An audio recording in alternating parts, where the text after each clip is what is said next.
Today on The Riff, Jeremy sits down with BJ and Aimee Caldwell to continue a conversation about loss, hope, faith, and next steps when you find yourself in a time of trouble or trauma. We hope today is helpful and hopeful. Thanks for listening. All right, welcome to another episode of The Riff. Today, we're going to continue a conversation we started last week. And so if you're just joining us, I'd encourage you to listen to last week's episode. We're actually continuing this conversation in studio today. So we're picking up where our episode dropped last week. But I'm talking with BJ and Aimee Caldwell, North Point family. And as we've been sharing in this conversation, in this previous episode that you've shared the story of your daughter, Abigail, 10-year-old, healthy, who gets sick out of the blue. And just a several short days later, you're having to prepare a funeral. And as you shared that story, I'm a dad of two daughters, and anyone who's a parent, anyone who is close, who's loved greatly, this is the biggest fear of love, is what happens when we have to say goodbye, and you're not ready to. And so thanks for sharing that story as we pick up on that story. I was at the funeral that day in Republic, and I'll get into some questions. Let me just observe out loud for a second. Amazing the impact Abigail and your family had on the community. The place was packed of people who didn't know what to do, but wanted to be there for support. And you shared, Aimee, I did. That day. And good governor, to find the strength to share words. I don't know if it was helpful for you at the time, and we'll walk into some of that. I just want you to hear, oh my word, the gift your words were to everybody there that day. Thank you. To be able to just help process and grief is, as you all know, is honoring someone you loved, and to be able to help guide people through their grief at your daughter's memorial. A gift there, but that's the conversation I want to go into. What's that like on the other side? Because a lot of people, they leave that day and they've been able to have a moment of grief. And while they will drive by places and see, and they will have, for many, constant reminders, you all live in it. Mm-hmm. Let's dive into, what did that look like those next several weeks, months? Does life in that time come back to a routine, or what did that look like? I think it took several months, to care about anything again. We still had another kid. We kind of had to every day try to fake a little bit like you were enjoying life, and you couldn't just be down all the time around her, you know, and it was exhausting. Your brain just does not ever slow down. Just the final images of those weeks, all the memories flood in. Yeah. If your mind's not constantly preoccupied, it's just exhausting. Thank goodness. There was people that were just bringing food every day after that. Some of the greater gifts that I tell people, that if there's someone that's so broken, they would take Claire and they would just send me a message and say, we're going to Silver Dollar City. We'll pick her up at 9. That was such a huge gift, because I knew that girl that day didn't have to see sad, broken parents. She was having fun. And that made a spark that there was no spark, but knowing that Claire was going to be okay for that day, that helps. So that's a huge thing to do for someone who's grieving with a child in the home that's grieving. Give them a fun day. Take them, go do something fun. There's nothing fun going on there. No. That's for sure. We got gifts of, just would sit on our doorstep of totes full of laundry soap, deodorant, toothpaste, the things that we would never have, we didn't even know we needed to go get. Somebody took care of that. They filled that space for us. And so that was a big gift to our family.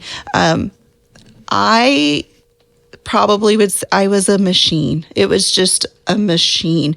There was no room for anything other than despair. And I can't think of another word, just, I guess maybe sorrow, despair. It was so deep beyond sadness.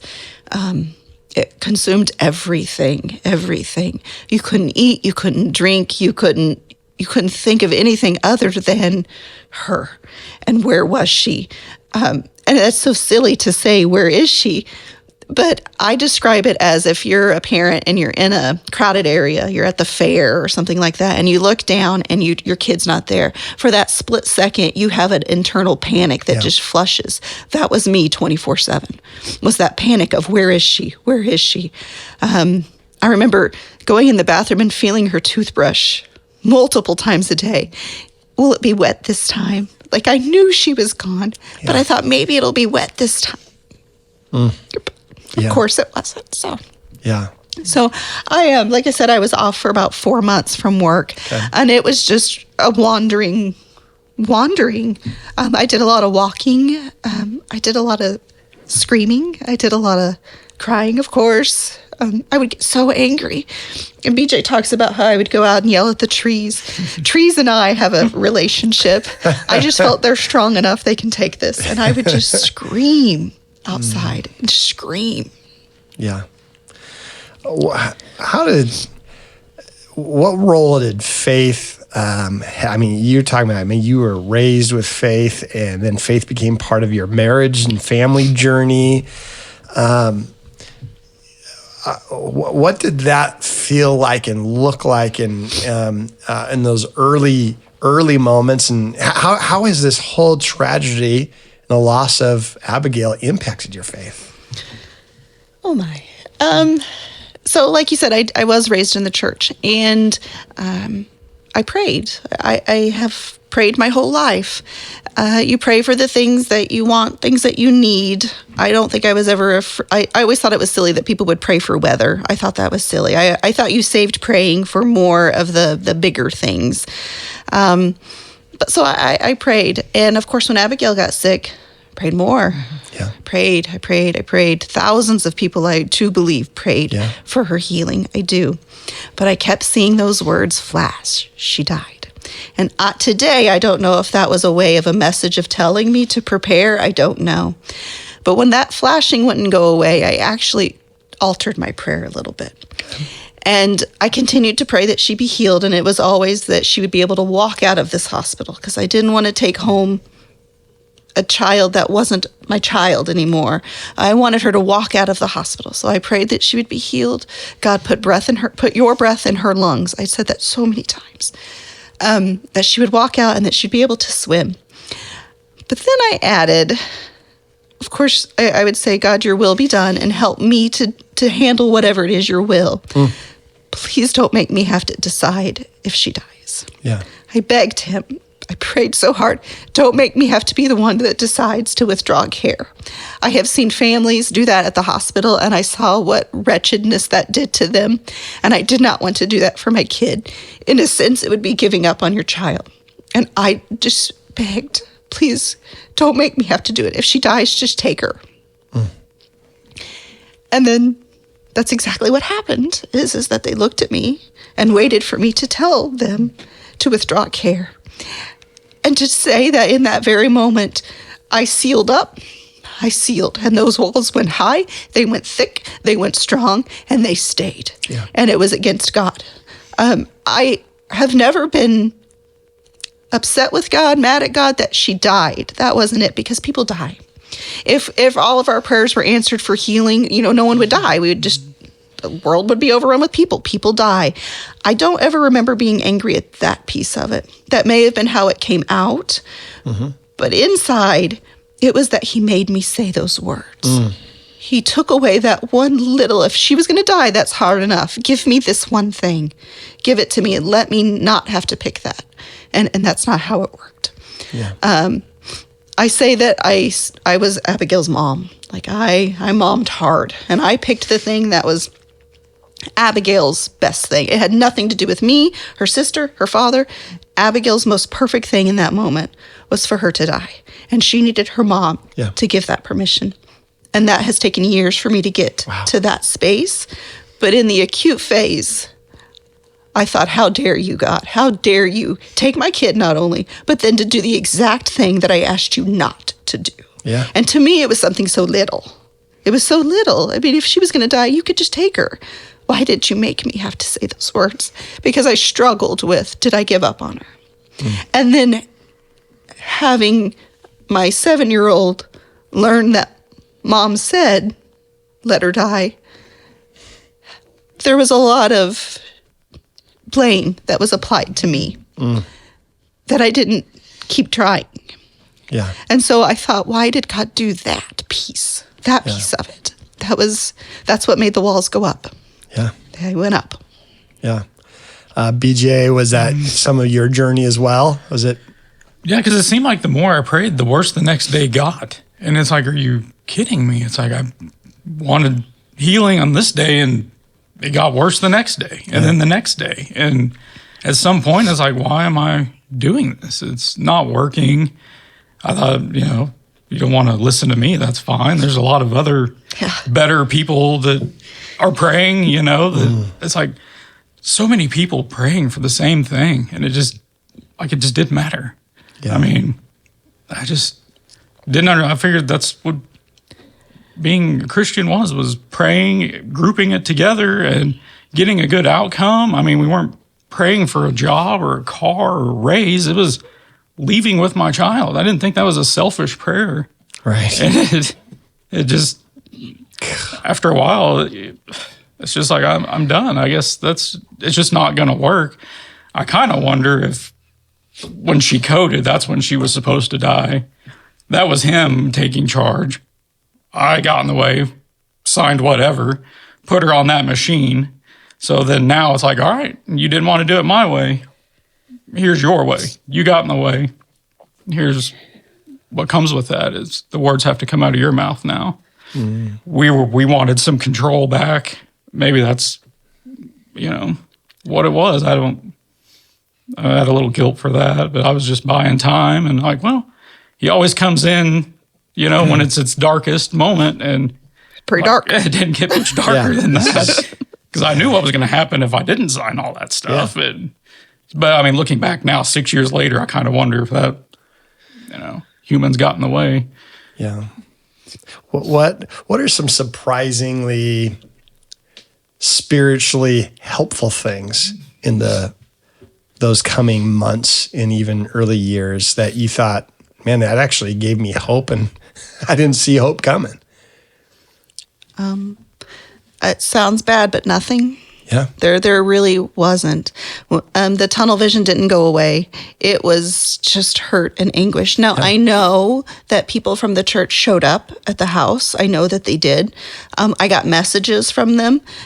It did nothing now. Now, looking back, of course, I feel it. But in that moment, it was nothing. It was, I was just too consumed with anguish. It was just too much. I couldn't absorb anything else. There was no space to allow anything in, God included, besides the hurt. I don't think that even could be a glimpse. We did a lot of therapy. We did a lot of counseling. And I think that we had to have that physical need of grief support met before it opened up any room for us to have anything, that we could feel anything that came towards us. And unfortunately, by that point, other people had gone about their lives.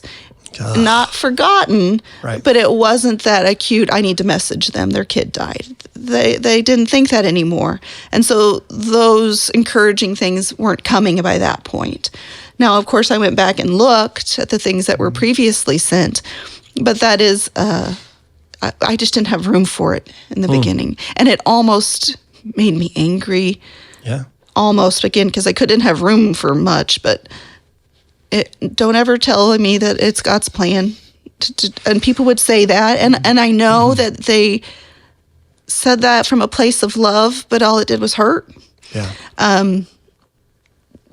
It just hurt. That was going to be my next question is, I would imagine probably more examples. What are some things that surprisingly just pissed you off? Even spiritually well-intended. What are the things that became an obstacle? And maybe someone throws that out there thinking that's encouraging, or a pastor says this, a song lyric says this, and all of a sudden you're like, Did you want me to tell them about the song? yeah. There's a song that North Point, I haven't heard in a long time, so I hope it's gone. But it's the lyrics. He just laughs because it was so bad. He's never going to let you down. The chorus is, he's never going to let you down. And it's over and over. I got so mad, I get up and left every single time that song came on. And there was, I don't remember his name. Because he let you down. He totally let me down. Being let down is a human emotion. As the same as loving someone is a human emotion. So if it's wrong to feel left down, is it wrong to feel any of the other emotions? He let me down, and I love my God enough to know that we let each other down. That's what this relationship is. So don't make me sing in a church that he didn't let me down, because yes, he most certainly did. And I remember I walked out one of the times and I was just pacing out there. I was so mad. All I could do not to just leave. But I knew he was still in there, so I stuck around. And there was I don't remember his name. I just don't. But he came to me and he asked me how I was. And I said, that song is terrible. And he told me, I know, it's so moving, isn't it? I go, no, it's terrible. I said, yes, he most certainly let me down. My kid died and I had to choose it. I held her while she died. And you tell me that God didn't let me down, and that poor boy, I don't know who he is, but he just looked at me with that face. And I wrote a couple of times on those cards, please don't play that song anymore. I would write it on there, and the song came on again. I yelled at that poor boy. Again, wished I knew who he was. He probably quit. Look at somebody who quit in that time. It was probably him. And I said to him, because I would get messages of, how can we help you? What can we do? Yeah. I've told you what to do. I got an idea. Stop Quit playing that song. But you played it anyway, so stop asking me. You might want to edit that out. I don't know. No. But don't ask me what you can do, and I tell you, and then you do the exact opposite. And he goes, but it's so helpful for so many people. And I said, I'm the one, and they're the 99. Yeah. And I locked out. And I waited in the car till he came out. Yeah. So I walked out many times. Yeah. Again, nothing was ever intentional. Right. It was just, I was coming at it from such a different perspective. Yeah. You preach all the time that it's not, being a Christian doesn't mean that it's happy, joy all the time, and that you skip through life. I'm a very reasonable, educated person. I know that that's not true.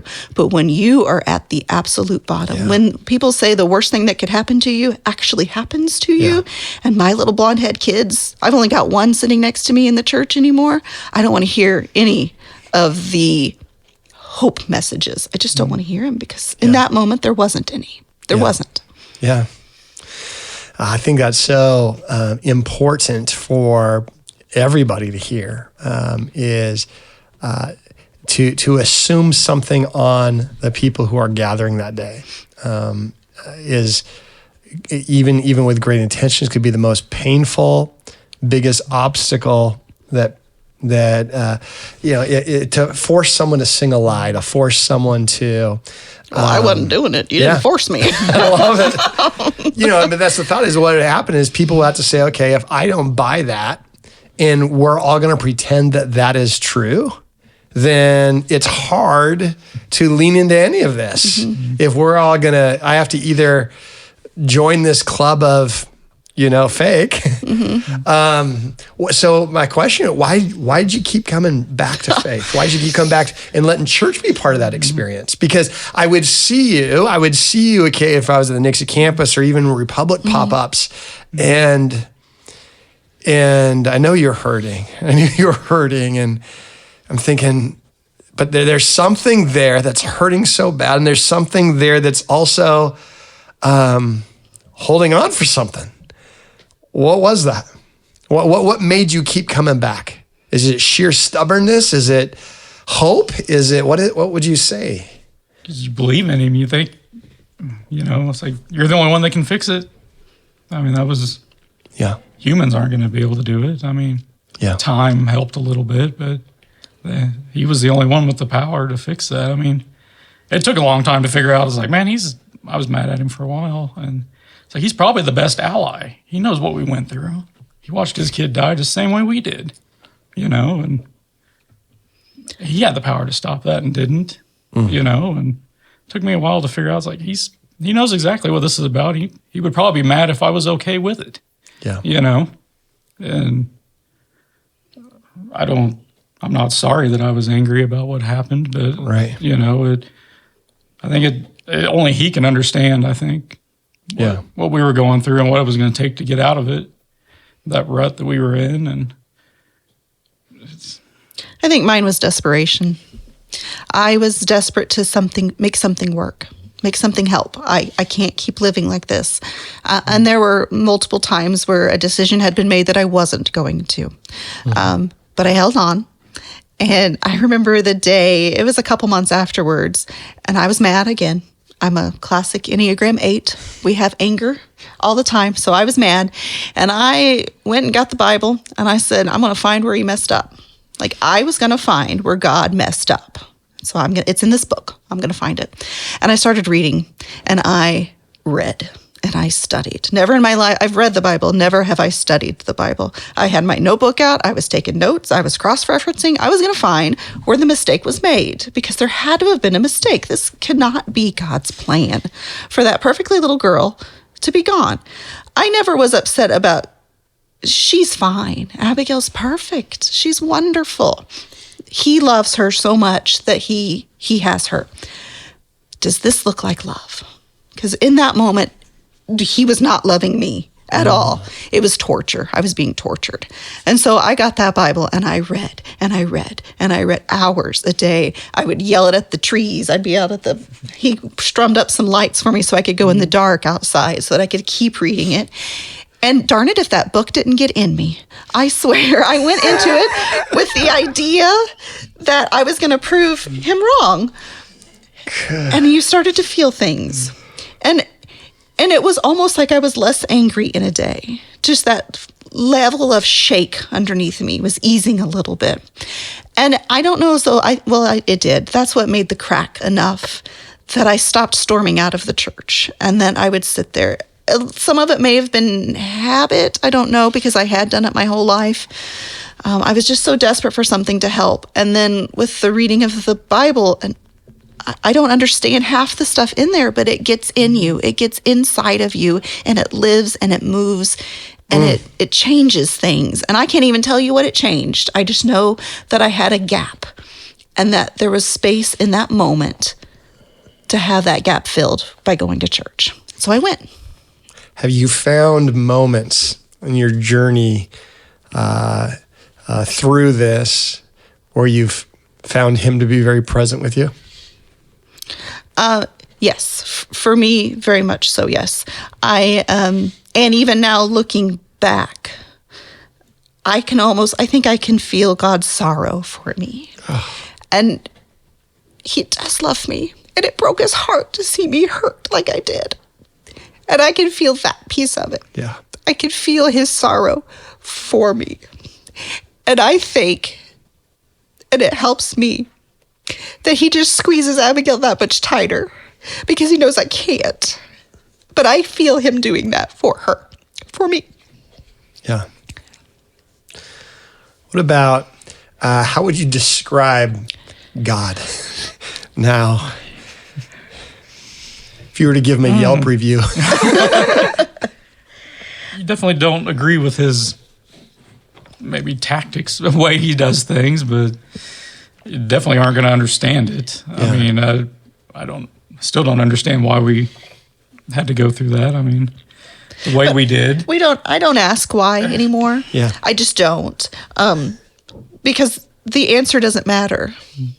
There is no answer good enough for me to say, oh, okay, that's why. There's no, so I don't ask why, because there's not an answer good enough. I don't even know if I'll ask God why when I get there, because I don't care what his answer is. It's not good enough. Yeah. She needs to be with her mama, and she's not, and there's not an answer good enough to answer that. So I'm not asking it anymore. What does the hope of heaven mean to you at this point?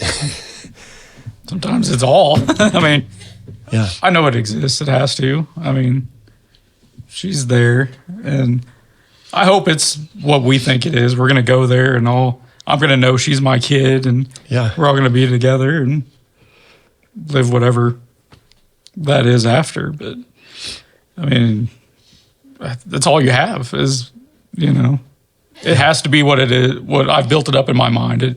I hope it's that way. It has to be. Yeah. And mine is I don't know if I'll know her, but can you imagine what it would look like, just even an outsider as you are, seeing me meet Abigail up there? Oh, my the word. glory and wonder that would be. And if the glory and wonder of heaven is so great that part doesn't even matter, it just blows my mind to think that it can be that great, that all of this has been washed away. Like, I won't even care that we went through this. If it's that strong and that great, that enveloping Abigail in a big hug is less than what true heaven is. Oh, take me. Ugh, why didn't the eclipse bring it? I was listening for those trumpets and they didn't come. That was the time. I was upset. There's a verse that says, that I hold on to. It says, we'll be known as we were, and I believe that. And, I'm pastor, I'm biased, but I believe with all of my guts that there will be a day he makes it all right. And it's not right now, but until then, all of creation groans, and you know what that groans like. I've heard it. But if we get to the end of this and there isn't any of what Scripture says, then we got screwed. However, if it is true, what the Christians all time have called this the blessed hope, and this is what Jesus talked about all the time, that if that is true, that's the only thing and the very thing that in that moment will be like, okay, you're making things right now. Even if it's not right now, you'll make things right. Things have been made better. It has just taken so long. Yeah. And I think that's a misconception a lot of times, and seeing hurt on the people that you care about hurts you. And so you want them to hurry up and get better. Yeah. And I couldn't. I had to come back to church in my time, in my space. He was taking communion again year or two before I would even so much as even pick up one of those. I'm here to absorb. And there's been sermons where the church wants you in. You don't just be sponges, get involved. I had to be a sponge. Yeah. And so I sat there and I was a taker. I just sucked it all. You're going to have to give to me. And to me, communion is I'm giving, that's a very intimate moment between you and God. And I wasn't ready to give him that. Because you believe what it means. I you wasn't refuse ready. to be empty. I can't fake it. I don't have the energy to be fake in any way. And I could not have that moment with him. I wasn't ready. And so I would sit there with my arms crossed and pout while other people partook in that. And I just couldn't do it. Slowly. And I would even just say, I'll dip my toe. That's what I say. I'll try. I'm going to try it this one time. And I took communion. I didn't feel it, so I didn't take it the next few times. And then I did it again. And now it's part of me now. And it's just God in his timing. Now, a lot of times that makes me mad. But part of it is such, it's not, I don't have to worry about it. Yeah. It's going to happen when he's ready for it to happen. So why in the world am I stressed about it? Yeah. I'm not going to anymore. He's got this. He's got me. He has to, because I'm a lot. And it's better today. I have a better relationship today with God than I have ever had, because it's really my God. Before, it wasn't. I don't know who he was. I didn't know him. Yeah. We know each other very well now. We have shared. We've squared up. We've went toe to toe, and he's mine, and I'm his. I think of like when people first get married, they think they know each other. No, you don't know each other. No. Well, I And- mean, our marriage is completely different now than what it was Yeah, before. I was As gonna. the whole family, I mean, we're never going to be what we were. No. You just have to be comfortable with what you are now. You know, Yeah. we can't change it. So what are some of the things, and we'll kind of land with some handles for some people, is what are some things that have been, have not lessons like, oh, this is what I need to learn out of this situation, but what are some things now that you've experienced what no one wants to experience, that you have this unique gift of empathy? How have you used that now? Now that years have gone on, have you found some things to be helpful or some things to be meaningful as you've served or given back? Well, I volunteer at the Lost and Found Grief Center. I facilitate grief groups. And so just sitting in the space with people that are feeling the same things that we had my felt. word, what a gift. And for them to be able to see, what does it look like 6 years from now? Yeah. And hopefully that shows them a little bit of hope that this is survivable, and that you can still have a life in this world. So there's that piece of it. I think I can relate a lot better because people know how I fought with God, because it didn't stop when I went to work. It was loud. It struggled. And I think that people truly can see if Aimee can be okay with it, maybe I can be okay with it. But it took so long, so many years. It's been and it's not done. It's not done by any shape, Right. form, or fashion. I joined my very first small group just this past year, and I was dipping my toe.